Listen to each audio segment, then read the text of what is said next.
ನಾನಿವತ್ತು ರಾಮನವಮಿ ಸ್ಪೆಷಲ್ ಕೋಸಂಬರಿ ಮತ್ತು ಪಾನಕವನ್ನು ಮಾಡ್ತಾಯಿದ್ದೀನಿ. ಹೇಗೆ ಮಾಡೋದು ಅಂತ ನೋಡೋಣ. ನಾನು ಕಡಲೆಬೇಳೆ ಕೋಸಂಬರಿ ಮತ್ತು ಹೆಸರುಬೇಳೆ ಕೋಸಂಬರಿ ಎರಡು ರೀತಿಯ ಕೋಸಂಬರಿಯನ್ನು ಮಾಡ್ತಾಯಿದ್ದೀನಿ. ಮೊದಲಿಗೆ ನಾನು ಒಂದು 3/4 ಲೋಟದಷ್ಟು ಕಡಲೆಬೇಳೆನ ನೀರಲ್ಲಿ 1-2-3 ಸಲ ಚೆನ್ನಾಗಿ ತೊಳ್ಕೊತಾ ಇದ್ದೀನಿ. ಬೇಳೆ ಮೇಲಿರ್ತಕ್ಕಂಥ ಬಣ್ಣ, ಧೂಳು ಎಲ್ಲ ಹೋಗಿ ಕ್ಲೀನ್ ಆಗೋ ತನಕ ತೊಳ್ಕೊಬೇಕು. ಈಗ ಕಡಲೆಬೇಳೆ ಕ್ಲೀನಾಗಿದೆ. ಇದಕ್ಕೊಂದು ಲೋಟ ನೀರು ಹಾಕ್ಕೋತಾ ಇದ್ದೀನಿ. 1/4 ಸ್ಪೂನಷ್ಟು ಉಪ್ಪನ್ನು ಸೇರಿಸಿ ಒಂದು ಸಲ ಚೆನ್ನಾಗಿ ಮಿಕ್ಸ್ ಮಾಡಿಕೊಂಡು ಒಂದು ಪ್ಲೇಟ್ ಮುಚ್ಚಿ ನೆನೆಯೋದಕ್ಕೆ ಇಟ್ಬಿಡ್ತೀನಿ. ಹೆಸರುಬೇಳೆ ಕೋಸಂಬರಿ ಮಾಡೋದಕ್ಕೆ ಇನ್ನೊಂದು ಪಾತ್ರೆಯಲ್ಲಿ 3/4 ಲೋಟದಷ್ಟು ಹೆಸರುಬೇಳೆ ತೊಗೊಂಡು ಹೆಸರುಬೇಳೆನೂ ಕೂಡ ಚೆನ್ನಾಗಿ 2-3 ಸಲ ನೀರಲ್ಲಿ ತೊಳ್ಕೊತಾ ಇದ್ದೀನಿ. ಹೆಸರುಬೇಳೆನೂ ಕೂಡ ಧೂಳೆಲ್ಲ ಹೋಗಿ ಕ್ಲೀನ್ ಆಯಿತು. ಇವಾಗ ಇದಕ್ಕೆ 1 ಲೋಟ ನೀರು ಹಾಕ್ಕೋತಾ ಇದ್ದೀನಿ. ಇದಕ್ಕೂ ಕೂಡ ಸ್ವಲ್ಪ ಉಪ್ಪು ಹಾಕ್ಕೊಂಡು ಒಂದು ಸಲ ಚೆನ್ನಾಗಿ ಮಿಕ್ಸ್ ಮಾಡಿಕೊಂಡು ಒಂದು ಪ್ಲೇಟ್ ಮುಚ್ಚಿ ಹೆಸರುಬೇಳೆ ನೆನ್ಕೊಳ್ಳೋದಕ್ಕೆ ಬಿಟ್ಬಿಡ್ತೀನಿ. ಅಷ್ಟರಲ್ಲಿ ಒಗ್ಗರಣೆ ಹಾಕ್ಕೊಳ್ಳೋದಕ್ಕೆ ಒಂದು ಬಾಣಲೆ ಇಟ್ಕೋತಾ ಇದ್ದೀನಿ. 1 ಸ್ಪೂನ್ ಎಣ್ಣೆ ಹಾಕ್ಕೊಂಡು ಎಣ್ಣೆ ಚೆನ್ನಾಗಿ ಕಾದ್ಮೇಲೆ ಒಂದು ಅರ್ಧ ಸ್ಪೂನ್ ಸಾಸಿವೆ ಹಾಕ್ಕೊಂಡಿದ್ದೀನಿ. ಸಾಸಿವೆ ಚಟಪಟ ಅಂತ ಸಿಡಿತಾ ಇದೆ. ಕರಿಬೇವಿನ ಸೊಪ್ಪು ಮತ್ತು ಹಸಿರು ಮೆಣಸಿನ್ಕಾಯಿನ ಸೇರಿಸ್ಕೊಂಡು ಸ್ವಲ್ಪ ಫ್ರೈ ಮಾಡ್ಕೊತೀನಿ. ಇವಾಗೆಲ್ಲ ಫ್ರೈ ಆಗಿದೆ. ಈಗ ಸ್ಟವ್ ಆಫ್ ಮಾಡಿ ಬಾಣಲೆನ ಕೆಳಗಿಟ್ಬಿಡ್ತೀನಿ. ಇದು ತಣ್ಣಗಾಗಬೇಕು.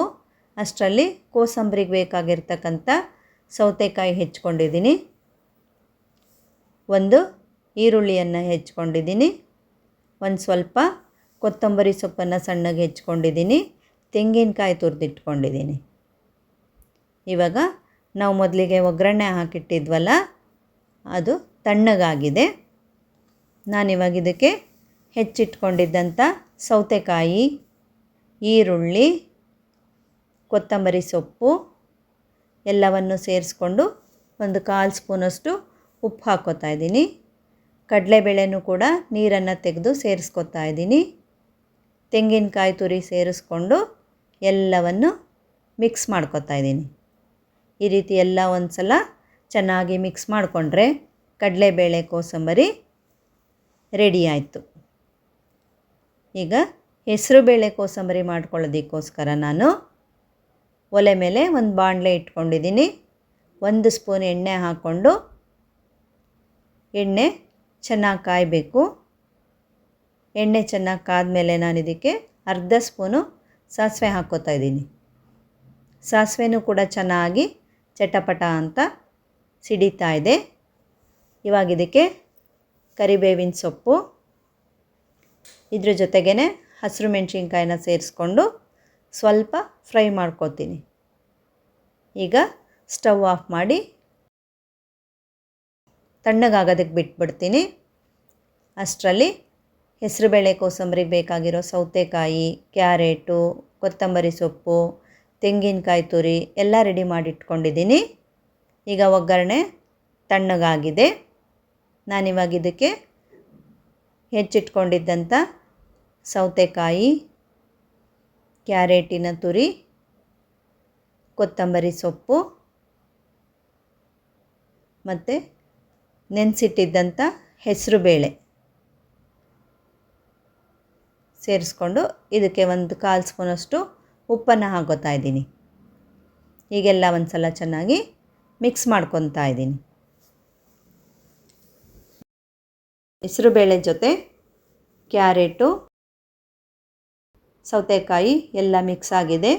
ಕೊನೆಯಲ್ಲಿ ಇದಕ್ಕೆ ತೆಂಗಿನಕಾಯಿ ತುರಿ ಸೇರಿಸ್ಕೊಂಡು ಮತ್ತೊಂದು ಸಲ ಎಲ್ಲ ಚೆನ್ನಾಗಿ ಮಿಕ್ಸ್ ಮಾಡಿಕೊಂಡ್ರೆ ಹೆಸರುಬೇಳೆ ಕೋಸಂಬರಿ ರೆಡಿ ಆಯಿತು. ಈಗ 2 ರೀತಿಯ ಕೋಸಂಬರಿ ರೆಡಿಯಾಗಿದೆ. ಹೆಸರುಬೇಳೆ ಕೋಸಂಬರಿ ಮತ್ತು ಕಡಲೆಬೇಳೆ ಕೋಸಂಬರಿ. ನಾನಿವಾಗ ಪಾನಕ ಮಾಡ್ಕೊಳ್ಳೋದಕ್ಕೆ ರೆಡಿ ಮಾಡ್ಕೊತಾ ಇದ್ದೀನಿ. ಈ ಲೋಟದಲ್ಲಿ ನಾನು 1.5 ಲೋಟದಷ್ಟು ಬೆಲ್ಲನ ಒಂದು ಪಾತ್ರೆಗೆ ಹಾಕ್ಕೋತಾ ಇದ್ದೀನಿ.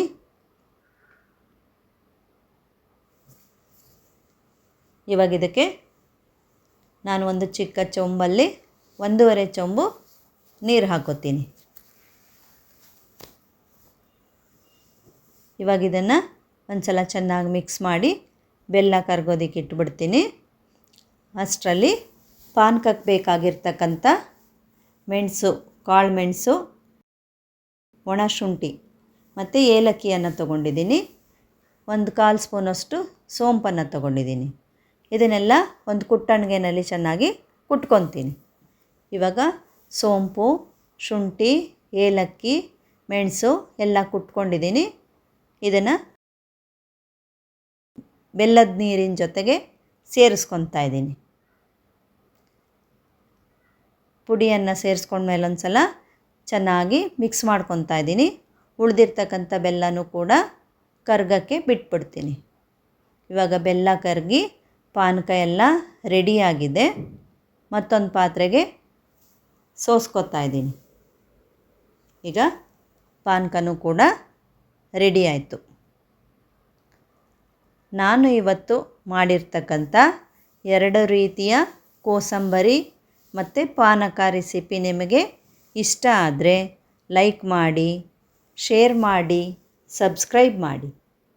ನೀವು ಕೂಡ ಮನೆಯಲ್ಲಿ ಮಾಡಿ ಹೇಗಾಯಿತು ಅಂತ ಕಮೆಂಟ್ಸ್ ಮಾಡಿ. Thank you.